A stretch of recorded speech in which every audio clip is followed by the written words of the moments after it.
Ազգային ժողովի ընտրություններ 2015 թվականին տեղի ունեցան սահմանադրական փոփոխություններ, որոնց արդյունքում Հայաստանում այլևս չեն լինելու նախագահական ընտրություններ, իսկ պետության ամենակարևոր կառույցը կդառնա ազգային ժողովը։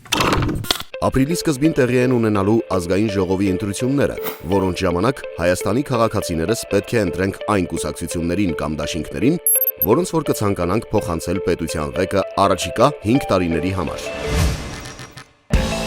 Չափազանց կարևոր այդ ընտրությունը տեղական հեղինակությունների մրցապայքար չէ, այլ պայքար է քաղաքական ուժերի մեջ,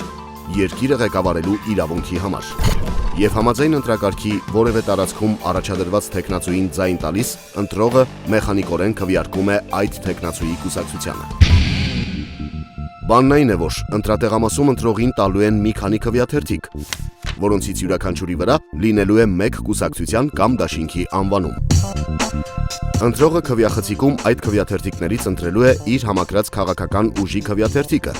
մնացածները նետելով քվեախցիկում առկա արկղի մեջ։ Այնուհետև ընտրված քվեաթերթիկի հակառակ կողմում